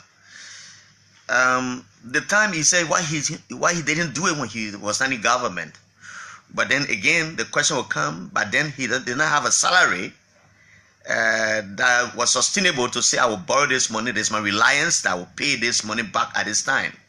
But the fact that he has a salary that he can look at and say I can pay 200,000 in 3 years' time, with the assurance given to the bank, and the bank acquiesces to that, then it's something. I listened to Eugene Fagon yesterday when he called me. As we do this, we're being informed by Utah Smith that software for the computer stuff for the visually impaired people is called JAWS, JAWS. Oh, okay. Kebe Venus McKay. Kebe Venus McKay is also her birthday today. She calls herself Kelmabe Orme. Your May Queen McKay on Facebook. Happy birthday to you as well. But let me just land on this one. Yesterday, Eugene Fagon called on this radio when they were talking about getting homes in America. Now he said one thing. He says that you can get a good salary in America.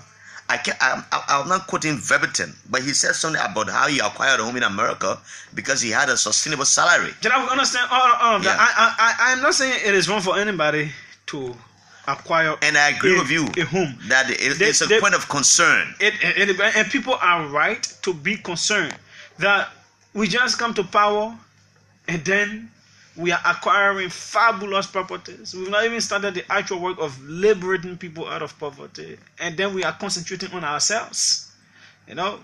People renovating homes, fabulous homes. People want to.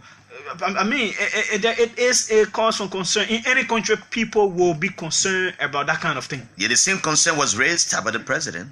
Certainly. And so people raise concern about the chairman. And for me, and so if officials have to be careful in their deportment. Not everything that is right is expedient. Not everything that is right is doable. So you have to observe the terrain that you're in. This is an extremely poor country that you're in. You are an official of a pro-poor government. You come to power 3-4 months later, you are already acquiring a luxurious property, 200,000 in the name of a loan. But for Julius, there's nothing wrong with a man taking a loan. It is not wrong. It is in the name of a loan. But the concern there is why the rush? What if you think that is the best time to do it? So you may not know what time the person wants to do. It has effect on the government. Mind you've not declared assets yet. It's not paying back from government coffers. It comes from the salary of that individual. Certainly. I'm talking about perception issues. I'm talking about perception issues here. So it has a perception issue on the government that these people here, they just came to power to make themselves rich and live in the most fabulous of homes and all of that. That is the perception. That's why people are careful of how they operate. Mind you, the point is they have not declared assets yet. They have not even declared assets yet. And even in the USA that we want to talk about and talking about loan in the USA, they just you even your own money. You are ordinary citizen. They just see you quickly. You start having expensive things and all of that. They both start to check on you. How did you get the money that you're using to live this fabulous and luxurious lifestyle? That's how they were able to track down this a guy who Kaseko. That's how they were able to start asking questions about the kind of lifestyle that you are living. What is making you to live that kind of lifestyle? So people have the right to be asking questions. Our integrity institutions are supposed to be investigating some of these things, and this will help if the integrity institutions step in to start finding out how people are acquiring certain properties. Where do they get their money from? How do they get this money? They are able to do this, that. Then that can clear a whole lot of doubt. It certainly it does. Again, it comes back to what we just talked about in the previous government. Alice Tyler, a big brother, did not have the property he has on the highway. When he became speaker, all of a sudden he got that. And I'm told he said he got a loan as well to do what he did on the highway. So Alice Tyler pays back on the loan from the salary or from his earning. And so is Chairman Mangel, maybe an assistant minister who has not had a house before, and he knows he can get a good $2,000 every month, can go to the bank, his loan worthy, he go and take a loan from the bank and pay back on it every month. Because that man, you get in official capacity, and sometimes your life, obviously, your life has to change. Because you don't want to be in the same state where you were in before. So I got a good salary, I want to better my life. I can walk to the bank and take a loan from there. So being a minister of state, the kind of glamour it comes with, associated with that position. And so for me, it is good. If I got a good salary at OKFM, I can walk to the bank and take a loan, and they say I will pay by every month I pay some the money. So the chairman is credit worthy, he can pay. But OKFM will be very concerned if you were literally nothing, and then you came in a matter of 2-3 months, and then you now start acquiring fabulous homes and all that. I am saying OKFM will be concerned. It raises eyebrows. If I am in the financial sector of the institution where I have a role to play in the finances. Certainly. So and he has a role to play. He is a minister. He presides over an entire budget for the Ministry of State. But the budgets are for projects. No, but it's not a minister's personal money. No, that's the point. He presides over it. That's why people are concerned. That's why they even declare assets according to the declaration law. They say anybody who has anything to do with state money. So it's not just about minister, blah blah blah. He presides over the budget of that entity. So and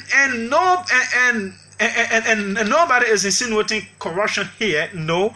The reasons why people raise eyebrows all around the world is for transparency purposes. It's for people to ensure that public monies are safeguarded. That is why we don't pray to the Holy Spirit or pray to God for public monies to be guided the way that they should be. That's why we have institutions set up to ensure, and people can say, oh, we trust this person, man. We trust the integrity or the morality of this person with our money. That's why they have safeguards. They have people monitoring, people checking on people, so as to ensure that the public monies go where they are. So nobody is insinuating wrongdoing. It is the perception issue, and people are right to have concerns. People are right to have concerns, because if you came to power on the mantra of liberating vast majority of the people out of poverty, and you have not even started doing that yet. When everything is getting tough in the country, yes, it is your right. It is a privilege. It is a decision if you want to take a loan. But how expedient is that vis-a-vis the particular situation that the country finds itself in? Okay, let's go to the next issue, Julius. Do you know that the reinstatement of former suspended officials of the MPP have sparked serious concern? It has sparked confusion and division in the MPP. That's a former ruling party of former President Charles Taylor. I was reading that the civil law court, one of the courts have placed, let me just read this. It's been reported by the Front Page Africa. I read it yesterday from the court stuff. It said the National Patriotic Party (NPP), a member of the governing coalition for democratic change, will not be able to function as a full-fledged political party due to a notice of injunction issued by the civil law court in the Temple of Justice in Monrovia. And this sparked up as a result of the decision taken by the vice president to reinstate a few members of the party. That also includes Senator Sandra Johnson, who invited here, and he didn't turn out, and he did not say to us why he didn't come. George Mulroy and others, including the party secretary general Andrew Peters. There are reports that he went at the party headquarters and burglarized the office and entered because he has been reinstated. So another junior colleague of his said they were taken to court. So I don't know who filed a complaint to the court because I've not read the entire document. But the civil law court has put an injunction on the proceeding of the MPP, meaning they cannot function as a full-fledged political party by law. So I'm trying to get all the details. So those are some of the trending issues in Liberia. You know, the MPP was instrumental in bringing the CDC government to power because of the marriage they entered into that was called a holy marriage, because they produced a result with the CDC, the MPP, and the PDP of former Speaker Tyler. So that is a confusion right now. Let me just read. The Senate Bureau of the party, the Vice President Joel Howard has instructed the reinstatement of former party members, but Chairman Nathaniel Bani, who comes from Maryland, former representative, said he refused to embrace the idea of those people being reinstated. Now, you know, Bani has been so supportive of the ideals of the MPP, but he is the chairman, and the Hula Ballot stands for the fact that he is the chairman of the party, and the vice president, who is the standard bearer of the party, is taking a major decision with his import. That is why it is leading to the confusion within the former ruling party. And so those are just some of the training issues. We're going to open the line for you, and you can call and say what you want to say or other matters that concern you. So we're just lending our thoughts to some of those matters because our guests on this segment of our program did not turn out, and so we have to make He's not well. Yeah, so we have to make some adjustment. So let's take a few calls. Time is already. Yeah, time is going. So let's take first call from here. Good morning from the Orange Line. Good morning, J&J. Good morning. Thank you. This is Emmanuel Farr, member of the opposition. I don't know how you can manage to go through the line. That may understand calling. No, you didn't calling 104 or the 112 for 410? We got the manual power for us to go through the line. Yeah, you can read Bodozo. Yeah, thank you for you guys' analysis. And probably I will agree with Julius J. The issue of Nathaniel McGee taking a loan, 200,000 to get a horse, for us is not our argument. Because Nathaniel McGee, what is the argument? In the MPP government, he served within the MPP government. Even in our own government. He did what? I said he served within the NPP government. Nathaniel McGee served in the NPP? Yes, Nathaniel McGee served in the NPP government. As what? Remind me now. He served. Yeah, Jallah. Remind me, please. Yeah, but Jallah, give me chance now, Jallah. Yeah, but you have to remind me. I just got 1 minute. Oh man, you get time. I get the time. I see. Yes. Nathaniel McGee was the youth chairman of NPP in Papolu County. At the time, all of those chairpersons within the NPP were taking a salary within the NPP government. Go and do your research. So I say he served within the NPP government based on that identical information. That's the reason why I say he also served in the UP government. In the United Party government, served as assistant minister to internal affairs. Now he's also serving as Minister of Ministry of State.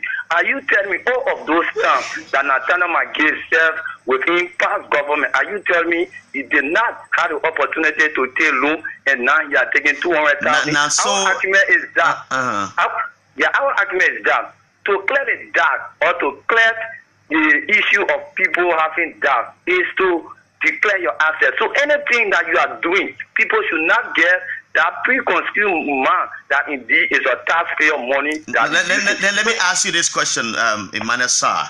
The fact that you alluded that he served in the MPP and he was taking salary. He served in the UP, he was taking salary. Now he's a minister of state and he's taking salary. Does not tell you now that he's credit worthy, that he can walk to a bank and take a loan and pay back, that he has a good bank balance? So, Jallah, are you telling us he only wanted to be a minister of state before taking loan? Then the question goes back to you. Who determines when it becomes appropriate for him to do what he did? Jallah, the masses determine that, Liberian people determine that. Because we voted for this government. And if this government want to seek the interest of the Liberian people, you should not have waited of you being a minister before taking loan. Thank you. 0777 700 995 08093 9395. If you are calling me, I don't have a number in this phone. You just send me a text because I will not take a number I don't know. 0777 700 995 08093 9395. Let me take the first caller from the Lunsa line. Good morning. Good morning, Jallah. Good morning, Chino. Good morning. Welcome. Thank you. From District 11 in Partnership. My name is Shadrach Jr. Shadrach Jr. Yeah. Go ahead, okay, thank you, Jallah, and Chilo for your discussion this morning. Let me appreciate you guys for your brilliant analysis in the radio and also providing us the platform to air our view. Jallah, let me agree with Chilo as it relates to the issue of Nathaniel Makio. It's prudent for Nathaniel Makio to acquire a loan to own a house, a decent house in his position. But what we are looking at is 2 areas. The government just took over, and now they have not declared the assets. We don't know how much Nathaniel Makio got, and now he's going for loan. So these are our concerns. We are not saying. You say you are concerned why he got or what? Why he got before he can go and acquire these loans? Because the people just don't give loans. Why he got? So we need to. But the bank satisfied that he takes a loan. It means that he's qualified to take a loan. Yes, but we as Liberia, we are not following if the bank certified or not. We want to know how will he pay this money back, and he's going to take his salary. When you take a loan, you pay for your salary. Or your earnings. Your earnings. It's not just. That's what the agreement will go back. But he's presiding over the finances. Have you taken time to actually look into this whole process as to how he got this? He acquired a loan in the first place. What are the criteria involved? I've been taking a serious look at that. But what we understand is that if you preside over the finances of an institution, and at this time you are going for such a huge loan, it sounds so worrisome to some of us. Because we know how people work in this country. If we are discussing a civilized society, that's in the Western world, we say yes. Thank you. Let me take Abba Bless from Brussels. Abba has joined us in the discussion. Abba, good morning. Yes, good morning, Jallah, and good morning to my brother, Julius. Yeah, good morning. Welcome, sir. Yeah, it is very much disheartening when we hear people arguing over small money like 200,000 to secure a property. Julius, I understand what you are saying, but do you want to tell me because we say pro-poor government, so somebody should dictate as to when somebody develop their life? Is that what you are talking about? So we should take it at all the poor people, or even just 20% of the people in Liberia before somebody think about securing a property to develop his life. 200,000 for people that McGill. Look, let me tell you, making over $5,000 US. You go to a bank to ask for 200,000 to secure the property. A bank will tell you are insulting us. It's just because it is Liberia. But when I will tell you, and the size of our economy. Seriously, if you are in the Euro or America, making about 5,000 salary, the bank will tell you, we think you come to take a million for us to secure a property. So, the issue of asset declaration, once the people have argued, we know they are violating the law. But once they have argued that the end of July is that deadline, we give it to them and see as to the end of July, if they do not declare, then they will see how everyone will start hitting on the Boko boy and flies in that country. That's what we're talking about, gentlemen. Thank you, man. Yeah. All right, Albert. Good morning. Hello. Good morning. Welcome. Good morning, Jallah. Welcome, sir. Is that Mr. Taylor? It's Mr. Taylor. Welcome, Mr. Taylor. The issue with people talking about the Minister Makio taking loans, it is his legal right. Once the bank certifies that he loan, if you don't pay the bank loan, the bank will be responsible. If anybody can go to the bank and get loan, but the man's making money, his salary, he can pay the bill what the bank here, they're going here in the bank. So what you put big issue of this now? So I don't think it's wrong. Nothing wrong with that, taking over the bank and you pay back. When you pay back, fine. Yeah, and for me, I think that if one could say this minister has taken money from government coffers and buy a house, it would be an issue to discuss. But the man who goes to the bank and the bank say, "Yeah, we can give you money to buy a house, and the man gonna pay back," you know, with interest at that rate, the bank will be happy. So I don't see anything wrong with that. No, not at all, Jala. Thank you. Thank you, Mr. Taylor. Let me go to this Lone Star line and take this call. Good morning from the Lone Star line. Good morning. Your name is what? Shadrach. Shadrach, what's your surname? Hello? What is your surname? What's your last name? Oh, yeah, this is Shadrach Jr. Okay, Shadrach Jr., go ahead. Yeah, basically, Jallah, I don't want to discuss the issue of Michael. What I want to talk about is the national budget. I just want to provide my leave here. Yeah, please. Yes, you have 1 minute. Okay, yeah. As we all may know, the national budget is the policy instrument that drives the agenda of the government. And the government policy, they came to power through is the people or the developer when they got to power. And people should be the economic multiplier. That economic multiplier means that the sector that will provide more jobs, opportunity for the people, that will improve the livelihood of the people. And that sector is the agro sector, the agriculture sector, and the tourism sector. And when we listen to the declaration, the Maputo declaration, it states 10% of the national budget should go to the agricultural sector. But this is not happening. We gave only 1.5% to the agricultural sector, which is in serious contravention to that declaration that Liberia signed. So for this pro-poor government to achieve its agenda or objective is to create more of this, more money in the budget for the agricultural sector. Let people go back to the farm, make more farm, invest in the cocoa sector, the orange sector, the coconut sector, and people will get jobs. People, when they open these farms, people, they will employ people, they will get more jobs, and that will be self-sufficient in the production of food. Thank you. The government to basically focus. Look at what they allocated to the tourism sector, 8,800. That money is too small. Thank you so much for your input. Let me take someone who has I've not heard from a long time. He has not been calling on the radio. Mr. B. JULIUS, good morning. Yeah, good morning, my dear friend and brother, Jallah's Griffith. It's been a long while.